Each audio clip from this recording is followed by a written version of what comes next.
In this episode, we discuss hard times in Vancouver, Seattle, and Long Island. Who needs to step up or be let go? As well, we get into some fun times with those new arenas for the Islanders and Kraken. Hit the music. I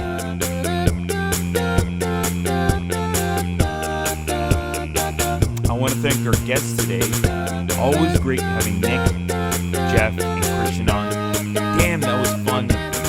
Seeing the Glam Sports Hot about UBS. I'm your host, Peter Bojaranov, and the mic is always enjoy them, hockey fans. It's your one-stop also for Harman and Mr. Paterson breaking down what we could see happening with those We are Canucks. a fun hockey I'm community. bringing back the Bring shout-out. So everyone shout-out together. this week. You can I'm find me on throwing it Twitter out now a secondary at one now to Bojaranov. Faisal Amin as well as Brandon Rowe. Those are two reporters at City He is a News Victor, Toronto who formerly know how at hard Russia I've been 98. working the last You 3 can find the years full on my show career. at And have given me some well-needed tips and help. JABLAM Huge thank you to both of them. If you have any questions or comments, please tweet us. Use the hashtag at @JablamSports. Please subscribe to us if you haven't done so yet, and click on those 3 dots in your podcasting app. Share our show with 3 hockey fans you know. Thank you, everyone. Remember, check out our website, www.jablamsports.com, for our podcasts and even game notes for each episode. You'll get all the links to everything we mentioned on this show, including guests. We've even got articles this year and much more content weekly.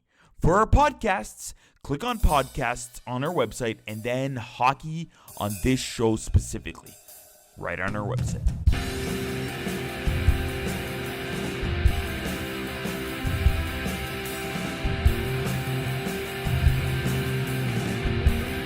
Time for this week's Trending Now.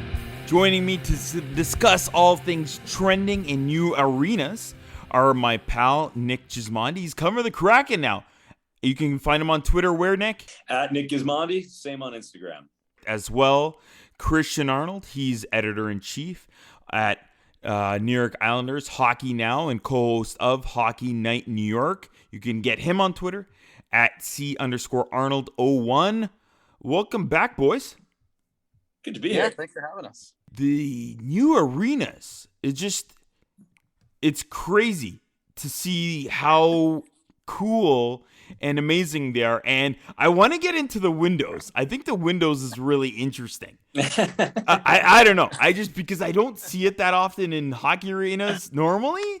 And I'm just like, woo. And wow, it's like working in broadcast, especially in behind the scenes for me. It's like, how's that going to work on the ice? How's that going to work on broadcast? Is it just going to ruin it? So first off, Christian, how's the new UBS Arena?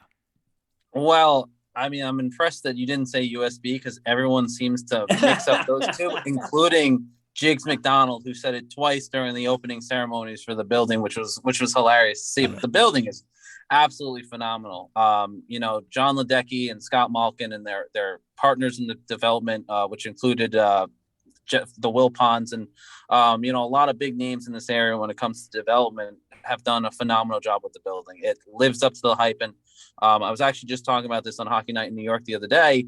When you look at some of the projects and the blueprints that come out beforehand, a lot of times they don't live up to the hype, or something is missing that is originally there. And when you look at UBS and kind of the blueprints and the plans and everything, it's all there. And they've done a tremendous job under extremely tenuous circumstances between a pandemic, between the time crunch.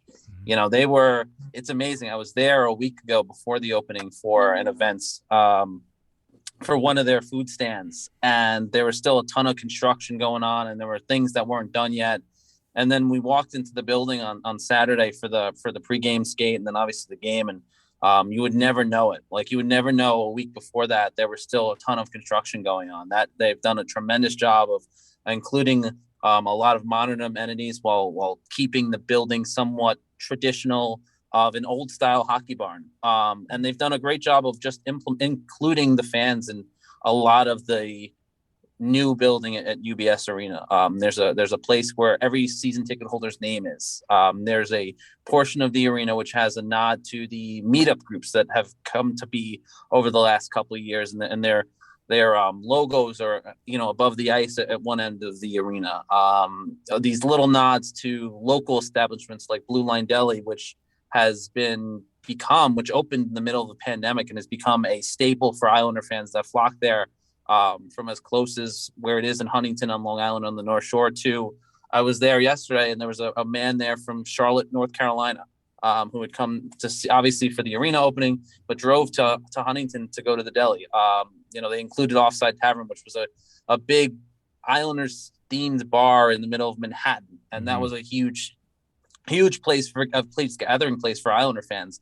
And they've resurrected it at the UBS Arena, one of the bars on one of the end zones. So there's all these really great nods to the fans and the people that they want to welcome into the building, and really make it feel like home. And for a lot of Islander fans that you talk to, that's something that even Nassau Coliseum after the renovation, it just didn't have that feel to it. And this place has the feel of like, a real nod to the fan base. Obviously, Nassau Coliseum is always going to have that place in Islander fans' hearts, but the new building is, it's spectacular. And it's something that a lot of people just never thought was going to come. And, people were literally crying as they walked through the door. It was a pretty incredible sight to see.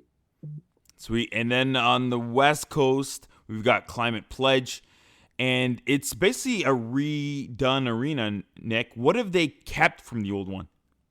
The only thing they kept was the roof. The roof was designated, and it's only 60 years old, but the roof was designated as a historical landmark, which, as you know, you can't really remove something like that at a low cost. So it ended up costing a fortune to do it the way that Oakview Group and the Lewicki's did it, but basically they leveled Key Arena completely, and they put the entire roof, that iconic bolted roof, up on stilts, and then dug down deep underneath the earth right there in the same footprint of Key Arena to create more seats and exactly what they wanted. So it was a massive undertaking, but the building is just absolutely fantastic. So it's technically a subterranean building. So when you walk into the building at the entrance, you're essentially walking into the rafters. I mean, you go up a little bit. There's a one level up, but for the most part, you're going down into the building. And I've gotten confused by it a few times. I've gone up when I should have gone down, and I'm on the wrong level. But it's spectacular. Everything about it is state of the art. Everything about it is super sustainable, which is obviously where they were going with naming it the Climate Pledge Arena. Everything else about it, though, there's just a lot of cool little nuances to it. One of the things that Key Arena was infamous or famous for, whichever way you want to look at it, was having terrible acoustics inside of it. So the majority of the money that the Oakview Group spent in putting money into this arena was just in audio baffling and sound protection and, basically that soundproofing that you see in a studio up in the rafters. So when you walk in and you look up into the rafters, you see all of this. It feels like you're in a recording studio almost. And what it does is it gives you just such an incredible experience, whether you're there for a concert or whether you're there for a hockey game. You can literally hear everything that's going on the ice and the guys talking and that. And then do you think the other cool thing about it is they've given you that old NHL barn feel. If you ever were in Olympia, or if you ever in Boston Garden, or even MSG to a certain degree, you feel like you're Nassau. Sure. You feel like you're right on top of the hockey, and it is vertical in Climate Pledge Arena. You definitely feel like you're leaning over onto the ice. So like I said earlier before you started recording, they're still taking the plastic wrapping off some stuff there, as I imagine they are on the aisle as well. Oh yeah. So as I said at the beginning, what really stands out for me from both arenas is the glass.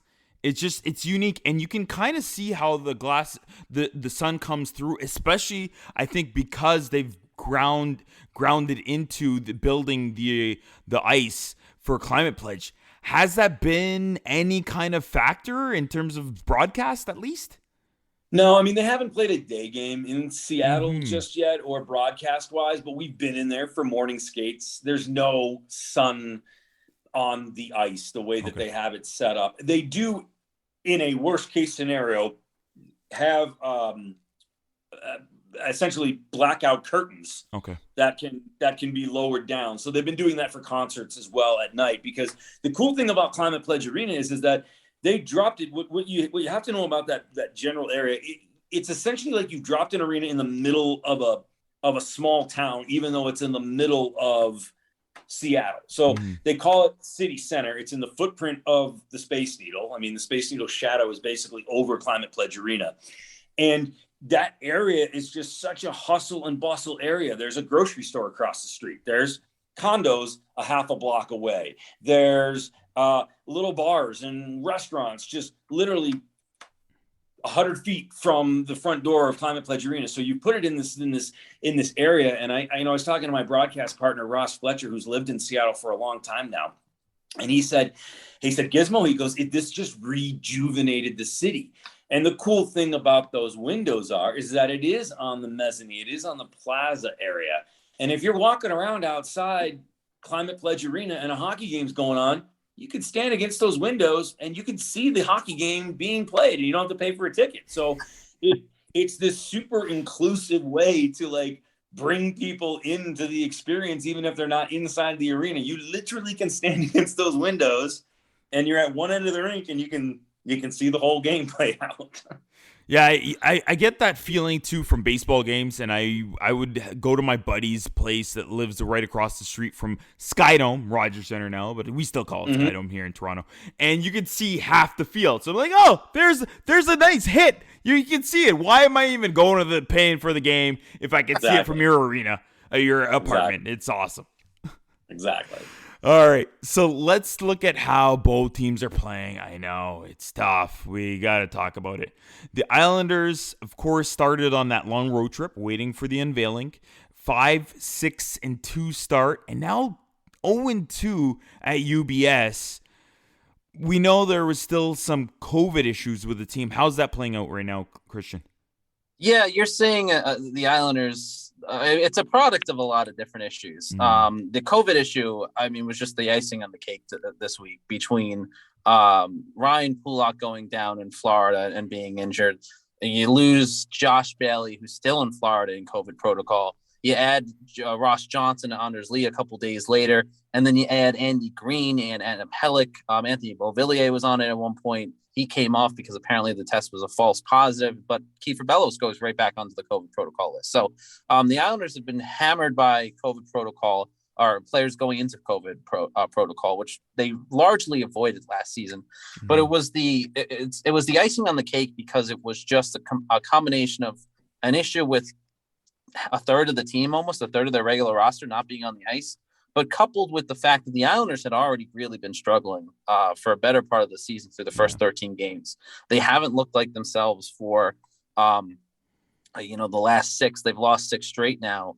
Their best game was that Winnipeg game a couple weeks ago, where they really returned to form and looked like the New York Islanders that went to the Stanley Cup semifinals the last 2 years and played that real New York Islanders Barry Trotz style of hockey.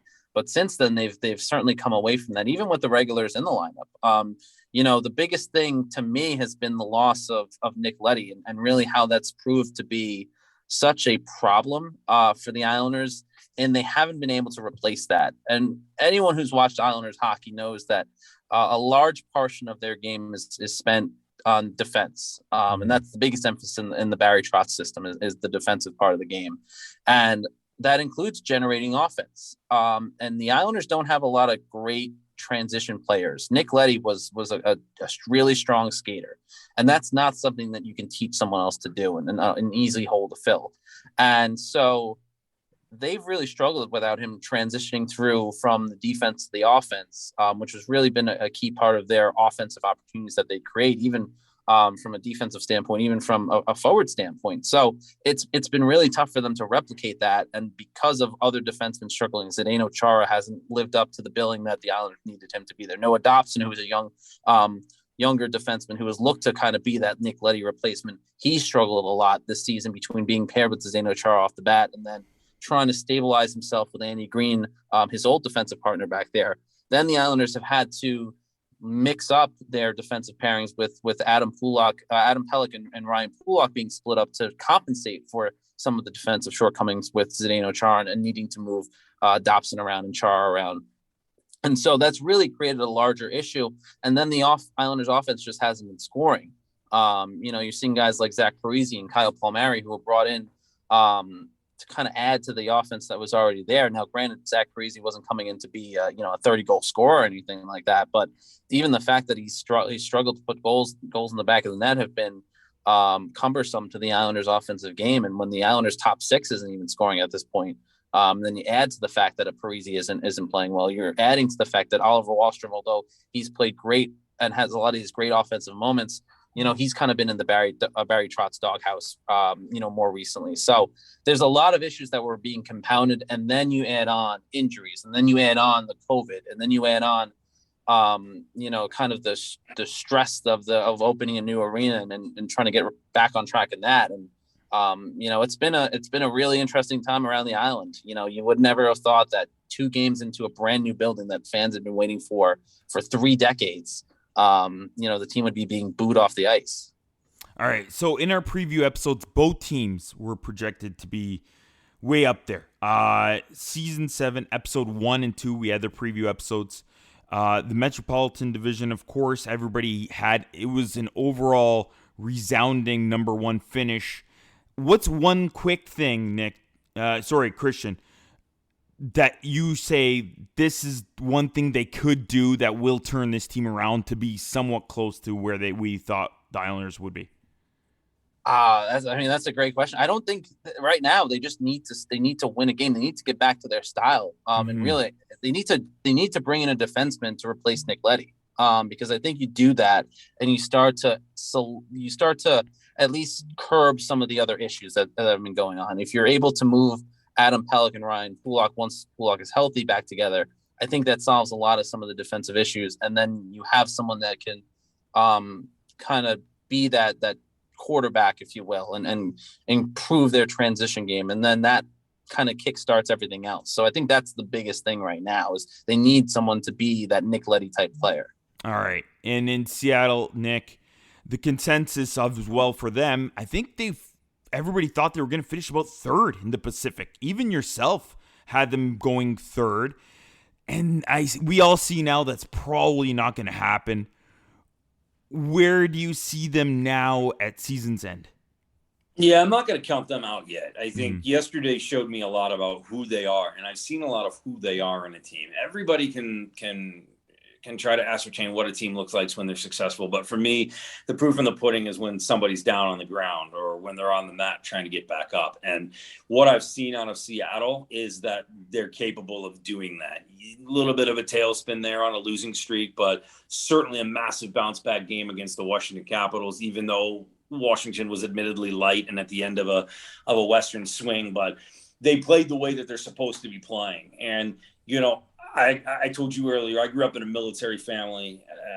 I've been raised by, Marines my entire life. And I always go back to when things aren't going good, you gotta simplify. You gotta live in a 3-foot world. You gotta take care of the biggest problem in front of you, and then the next biggest problem, and the next biggest problem, and the next biggest problem until you find yourself out of the problem. And I think that what we've seen out of Seattle is that they've done that. That room is smart enough to recognize where their deficiencies were. Maybe it was their starts. Maybe it wasn't their defensive structure. Maybe it was not being aggressive enough. But whatever it was, they addressed it against a good hockey team, a perennial hockey team last night in the Washington Capitals. And I think that, I'm encouraged by it. We're going to see what they do against the Carolina Hurricanes tomorrow night. Obviously, the Hurricanes are the top team in the NHL, in my opinion, and probably, my top contender for the Stanley Cup. But we'll see. I'm not going to count Seattle out of a playoff spot. I think that room's got a lot of pride and a lot of moxie, and they're just starting to gel, and it's just taking a little longer. And I think the spotlight is on them a little harder because Vegas did what Vegas did. But I don't care who you are. Nobody saw the Ducks being as good as they were this year. Nobody saw San Jose putting up the numbers they were putting up already. So a lot of surprises in the West. One last thing we mentioned with Christian, we know Islanders hockey. We know their brand. We know their style. What is the Kraken style? Do they have one yet? Yeah, they do. And it is that staunch defense. Goaltender out. They need that to be good. And then they have to be aggressive on the forecheck. Coach Hackstall is preaching, they've got to be first to pucks. They've got to be first to pucks. They need more touches. So, it's fantastic. Well, great. You make a big stop in the defensive zone. You transition cleanly, maybe one or two through the neutral zone. And then you're getting pucks deep, but you're not winning those races to those pucks. So you've done all this work only to turn it over and then recluse yourself all the way back through neutral ice, and all of a sudden, boom, everybody's back on top of you again. So it is about being good defensively, but they need to be a little bit more aggressive on their forecheck. And most importantly for this team, if I'm looking for one thing to fix, like you sort of asked Christian about the Islanders, they've got to start on time. When that puck drops, it's time to go, because too much so far this season with Seattle. We've seen them pick up play about 5 minutes to go in the third period, and we all know that if you're chasing the game for that long, it's going to be real tough to win. All right. Well, last question I want to ask Christian, and it's a soft spot for me. I believe in both markets, Toronto and New York. Leo Komarov was, he played hard. He played above his level. We can say that. He played with pure heart. And he even left emotionally. He tweeted out, and I like the end part, and it kind of is pushing another thing on me, is he finished off with his tweet. He said, quote, "Be patient. Sometimes you have to go through the worst to get to the best." And that meant a lot to me, even just by him saying that. How will he be remembered on Long Island, Christian? I think it'll depend on who you talk to, because Leo Komarov is certainly a guy that the Islanders team, the players, the coaching staff, management looked at, and really he was a beloved figure in the Islanders locker room. And obviously Barry Trotz showed a lot of faith in his ability to play basically anywhere in the lineup, right? Because he played, on the top line, and that was kind of where you could say some Islander fans lost some of their love affair with Uncle Leo, and he played down on the fourth line when they needed someone to replace a Cal Clutterbuck or a Matt Martin as well. So from a team standpoint, he was a beloved figure. He was a character guy in the locker room, and someone that the players, coaching staff really gravitated to as a person, as well as someone who can just lead and kind of help develop some of the younger players along the way as well. I think the fans do have a soft spot in for him, because he did have some moments and some big games for the Islanders during the course of his career. And, the Uncle Leo moniker obviously started in Toronto and continued on Long Island. And, he was as good as a soldier as you could have asked for what the Islanders wanted him. And honestly, right now, if you're the New York Islanders, you almost wish he didn't go to the KHL, because you could really use a Leo Komarov in the current circumstances. So, it is funny when you look back at it now, when you look at some of the roles that players that have been with the Islanders in the past couple of years and have now left have played in their importance. I think time will tell, but I think at the end of the day, Leo Komarov is going to be looked back as a piece that was more important than people gave him credit for in the moment. But now that he's gone, and same is going to be said about Jordan Eberle, and same is being said now about Nick Leddy, is that those guys, while they were somewhat of a controversial lightning rod sometimes, they played a very key role in the Islanders' 2 runs to the conference finals. Again, you can find them on Twitter at C_Arnold01 for Christian, and for Nick at Nick Gismondi. It was great talking to you guys again. Always a pleasure. Very fun. Have you ever wanted a one-stop weekly shop for expert analysis on every single NHL team? Look no further than JablamSports.com. We've had guests from James Sabalski, Ardo Cal, and yes, even Dennis Bernstein shows up monthly. We are a fun hockey community bringing everyone together. Find us wherever you get your podcast and type in JABLAM Sports. That's Jablam Sports. Our website is, yes, you've called it, JablamSports.com. Go download and subscribe right now. You can also find us on socials at Jablam Sports on Twitter, Facebook, and Instagram. I'm Peter Wojernov saying, puck you later. For this week's Team ISO, We got a team that no one really expected to be at the bottom three of the Western Conference, that is the Vancouver Canucks. On the panel to discuss this are Harman Dayal. He's a Canucks reporter for The Athletic. You can find him on Twitter at HarmanDayal2. Welcome to the show, Harman. Thank you for having me. And back on the show, old guest is Jeff Paterson.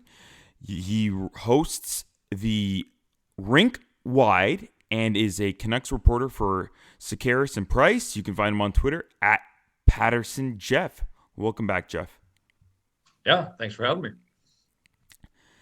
It's a tough situation, of course. We know in Vancouver right now. We've all heard the stories going on. In our preview episode 1 for this season 7, we went, and the overall consensus was the Canucks are going to place about 4th. I don't think anybody had them lower than 5th. Yet, here we are. Let's dive right into the hard stuff. And Jeff, if you look at it, management is the first one that's pushing. I know the fans aren't happy at it as well. Who is the possible first person that could be, or other people who could be fired? Yeah, I mean, that question's been asked an awful lot out here on the West Coast lately. And you're right. I think a lot of people thought that this team would be better than last year. That's not saying much because they were dead last in a 7-team All-Canadian division, but they went all in, they made trades, and they were supposed to be better than they have been. And it has been a tire fire here on so many levels. And now the blame game has begun. And, you know, the coach is always the easiest one to let go and to move on from. And I certainly don't think that the job security of Travis Green is particularly good right now, even though he got a 2-year contract extension in the offseason. But you look at the issues that plague this team. They can't score. They have been historically bad when it comes to penalty kill. There have been questions about the systems that they are playing. Their best players, not their best players. They're not getting anything out of a lot of their best players. And some wonder if the coach has lost the room. So it feels like a lot of the heat is on the coach, but that doesn't excuse the general manager, the guy that built this team, assembled this team, has traded first-round picks in the last couple of years, and has gone all in and is on the record as saying he believed that this was a playoff team. And as they approach the 20-game mark, they could barely see the playoffs with binoculars as it stands right now. So there is a ton of work to be done. I think there's enough blame to go around. The players have underperformed. The coaches certainly haven't brought the best out in the players. And the general manager, as it appears now, put together a flawed roster that's sort of coming back to bite him and this hockey club right now. Oh my goodness, Harman. How long is the leash, though? Like, we didn't expect them to be in this position, but if they continue to lose, and we usually have that implemented Thanksgiving deadline, right? Where it's like, that's a deadline, that's when it is, and they're struggling still. Like, how long can it go? Another couple of weeks? Another month? Before the axe gets dropped and somebody gets chopped? Yeah, and that's $1 million question, right? And I think part of the thing that the organization is going through right now is I don't think that they expected this coming out of the gate. Jim Benning spoke last Thursday and said that he could have never foreseen this kind of a start, and I think ownership is right there with them in terms of them being a little bit blindsided by the way things have gotten off the rails so quickly. And we've heard other reporters talk about the fact that it wasn't necessarily a plan B, C, D for if this season goes off to the start that it has so far of what the possible options are going to be. So I think even from an ownership perspective, just the vibe that I get is they're a little bit perplexed right now, and they're trying to sort of discern what exactly is the root issue for this team. Mm-hmm. And because of that, I think they're kind of, in a certain sense, biding time and figuring out, okay, who is the prime culprit? What can we do to get this back on track? Can we even salvage this season?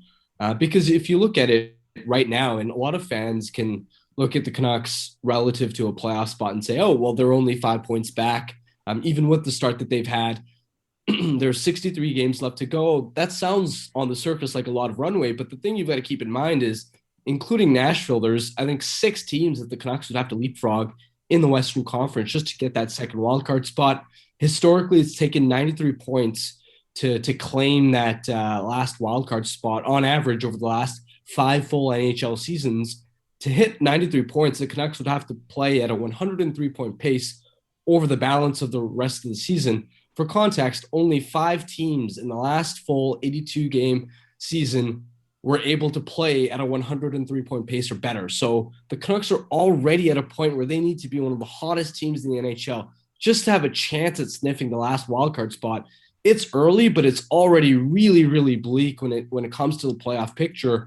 And it's hard to say. We're going to have to kind of see. And I think some of it is also going to be dictated by how long before apathy kind of starts to kick in for this fan base. Because one thing that I found a little bit interesting after the loss last night against Chicago was people were obviously upset, but I don't think there was the same level of outrage there was maybe a week or two ago. That to me is a sign that people slowly, gradually are starting to tune out a little bit. I can't even begin to tell you how many comments I've seen from people saying, I've stopped watching the games, or I couldn't finish watching this one, or I'm done going to a game until there's some sort of change. Obviously, we'll see if that reflects at some point from an ownership level in terms of the amount of tickets that get sold. And, this homestand, I think a lot of people were on edge waiting to see if there would be vocal dissatisfaction. And there were chants and segments here or there, but I don't think there was anything overarching in terms of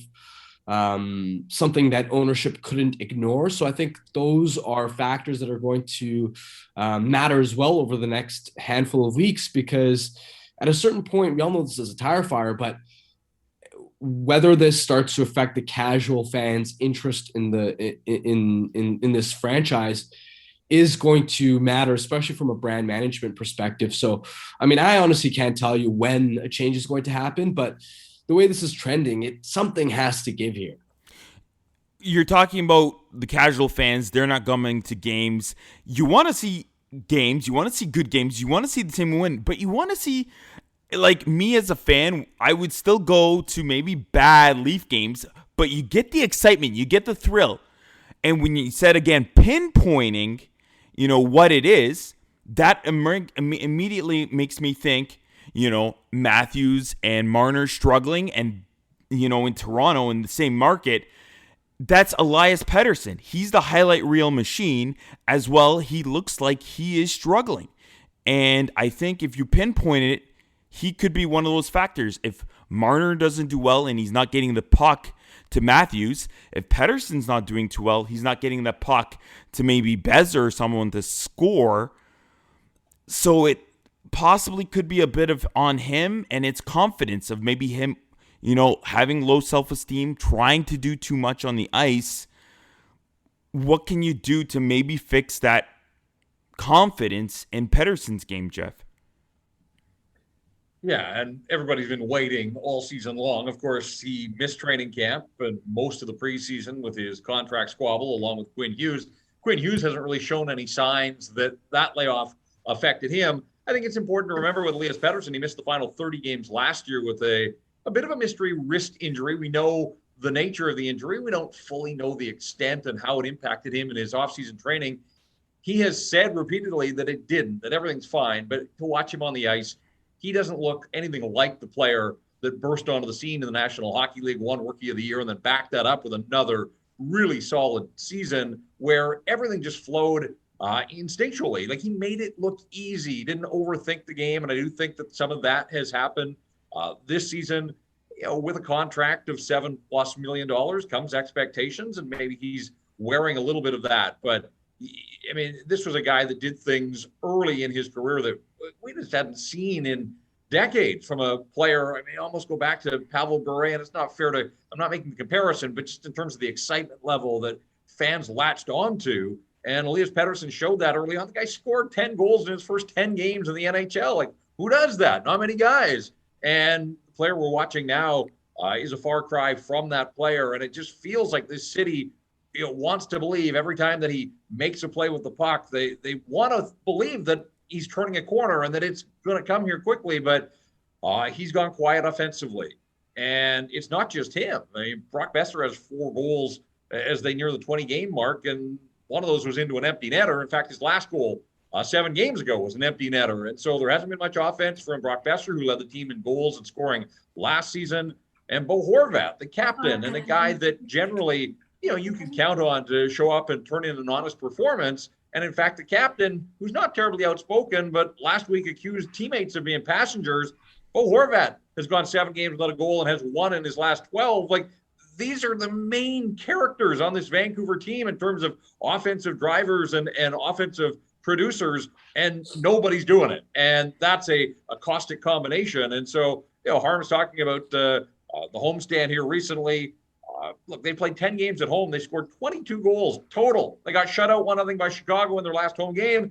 22 goals in 10 games. Like, it's one thing to be bad. It's another to be bad and boring. And you've got to sell that to a fan base. And when they come back off this 5-game road trip coming up here, they've got 10 of 12 at Rogers Arena, like over the holiday period in December, when lots of families and kids, and there's supposed to be excitement about going to the rink, and they got to sell that to a fan base. And it's just not happening on so many levels for this organization. So for me, until Elias Pettersson figures it out and gets things moving in the right direction, I don't know how this hockey club gets out of the funk that it is in. And to Harm's point, I think sooner rather than later, change is going to have to come, because I just don't think the status quo is going to be acceptable in this market. Yeah, it's one last question on this topic, and that's the hardest one to say. And out of those core guys, those young, talented players that you're expecting more out of, Harman, which could be, dangling to be moved? Could one of them be moved if they're going to make a drastic change here? Well, I think we can strike off Elias Pettersson off that list for starters. You're not going to move your franchise center. And unless you're rebuilding, you're probably not going to move your captain either in Bo Horvat. Now, maybe is that an offseason decision you make if you want to retool and head in a different direction? Okay, maybe that's a discussion you have down the line.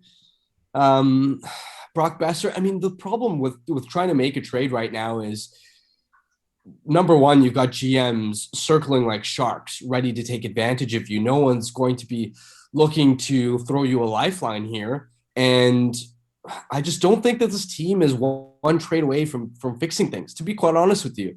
So when I look at these core players, yes, they're underperforming, but I don't see an easy fix, especially, do you really want to be selling low on a piece like Brock Besser mid-season?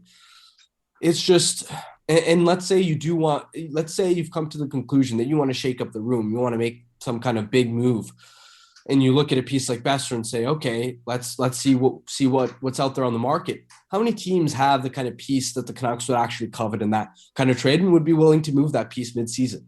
Right? The Canucks, if they are going to move a player like Besser, probably, they'd be targeting, say, a top 4 right-handed stud defenseman who's similar aged. How many of those guys are going to be available on the trade market in November?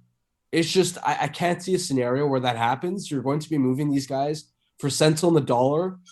So when it comes to the idea of moving bigger pieces, and there's obviously been a lot of talk about JT Miller's future as well, especially because Miller and Horvat and their contract statuses, and the fact that they're not free agents this summer, but the summer after that, they're UFAs.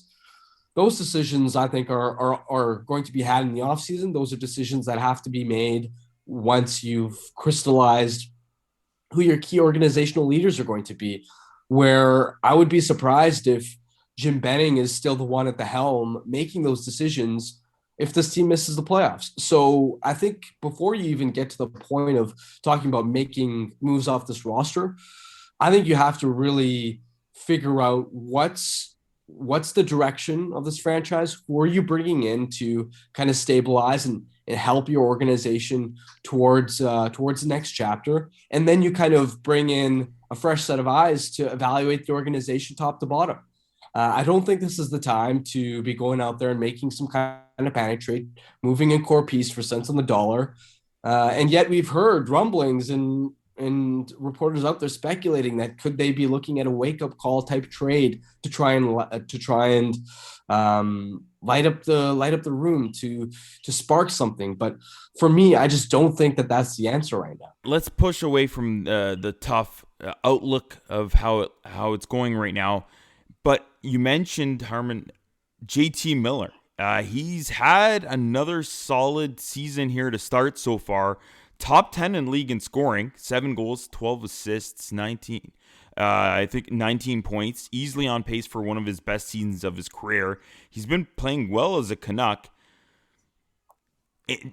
Jeff, what's the biggest change to his game? Why is he playing better, especially with the rest of the roster kind of struggling?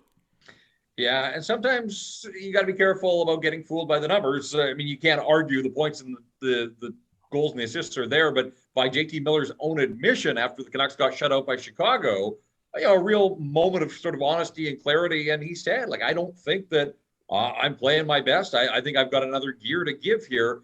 And having watched him play every game that he's played as a member of the Vancouver Canucks, he's been good in spurts for periods this season, but I don't think he has taken over a game start to finish. And I'm not sure that I've left the rink at any point this season and said, hands down, JT Miller was the best player on the ice. Again, he's had some flashes and he's had periods. I think of one when they were down 2-0 to the Rangers, his former team, down 2-0 after 2 periods, and the crowd was starting to turn on the Canucks a little bit.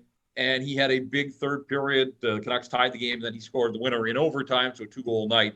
There have been some moments like that along the way, but he was such a complete player in that first year, 2 seasons ago, his first season as a member of the Vancouver Canucks. And he was one of those guys, his engine's just always running. And, you could count on him. Didn't take many shifts off, didn't have many nights off.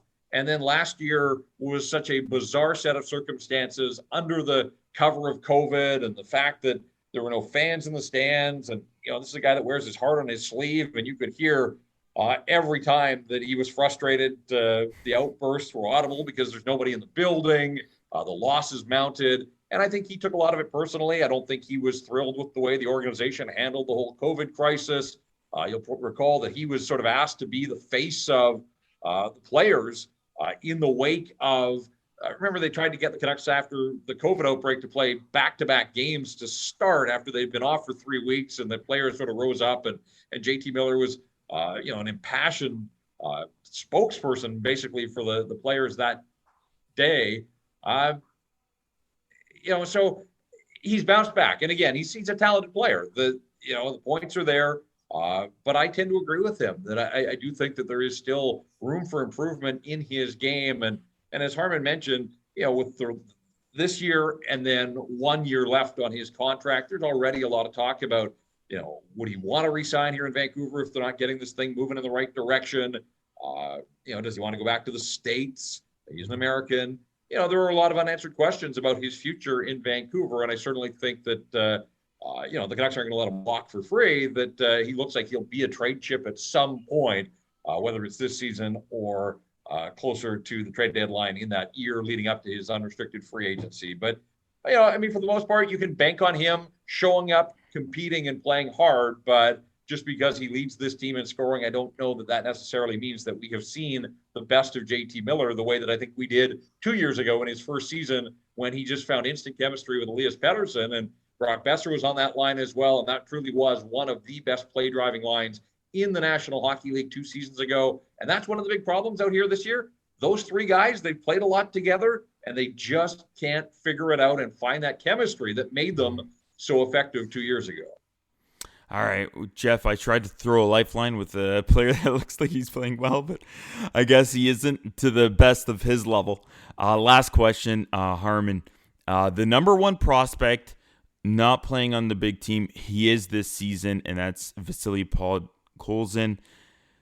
10th overall pick. He only has 3 goals and 4 points in 17 games, but how is his game actually progressing?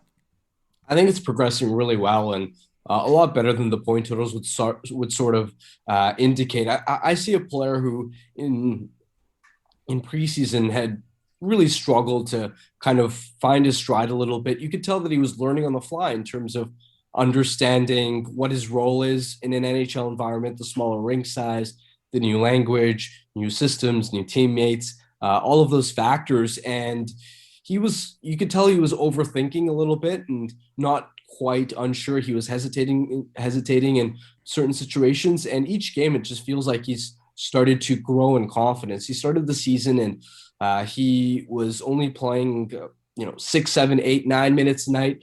And those minutes have started to rise. He's becoming more and more confident with each game. And you could just tell with how much more effective he is on the forecheck, how he's starting to drive possession. I've seen a marked improvement in the comfort level with how he's playing pucks in the defensive zone and leading breakouts, where that was a part of his game early in the year where he turned a lot of pucks over in transition. And you're seeing him start to kind of piece the puzzle together of, okay, this is what it's like to be a winger in the NHL. This is what my job and my role is. And this is how I can be effective. He's starting to move his feet a lot more. I think he's playing with a lot more pace, a lot more physicality. He's not getting knocked over as much as he was in preseason.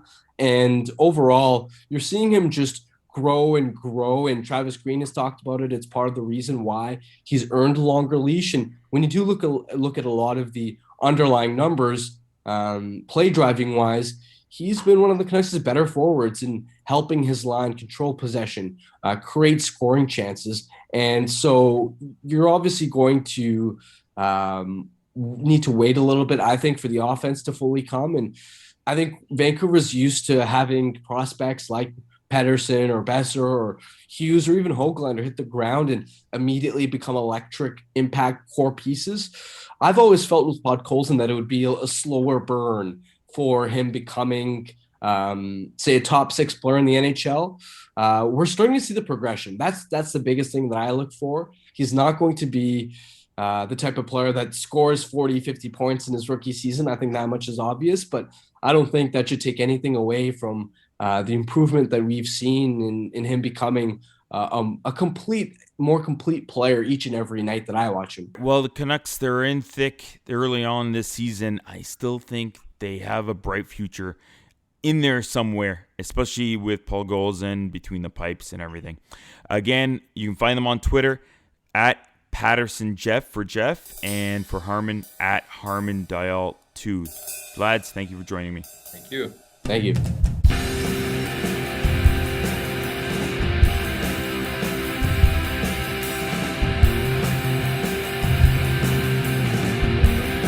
I want to thank our guests today. Always great having Nick, Jeff, and Christian on. Damn, that was fun seeing the cool new facts about UBS and Climate Pledge Arenas. Enjoy them, hockey fans. Also for Harman and Mr. Paterson, breaking down what we could see happening with those Canucks. I'm bringing back the shutout, so shutout this week. I'm throwing it out a secondary one now to Faiza Amin as well as Brandon Rowe. Those are 2 reporters at City News Toronto who know how hard I've been working the last 3 years on my career and have given me some well-needed tips and help. Huge thank you to both of them. If you've enjoyed anything you've heard in this episode or don't, please tweet at me or even our guests. You can follow me on Twitter at PBojaranov or the entire team at Jablam Sports. You can use the hashtag Jablam Sports. That's JABLAM Sports. If you want to also contact us on our website, go to jablamsports.com/contact. Also, you can find all our info for all our guests and our podcasts, for even game notes for each episode, including this one. You'll get guests info and links to all the things we mentioned on this show. We even have weekly content articles. Please subscribe, rate, and review us on Apple Podcasts, Google Play, or wherever you get your podcasts, including Spotify. And of course, click on the 3 dots in your podcasting app and share this episode with 3 friends you know. Please and thank you. Jablam Sports Hockey is your one-stop weekly shop for every expert analysis on every single team. We are a fun community bringing everyone together. Follow us on Facebook. Thank you, everyone. And to every one of our listeners, we're giving you a virtual hug. Stay healthy, listen, be yourself, and stay strong.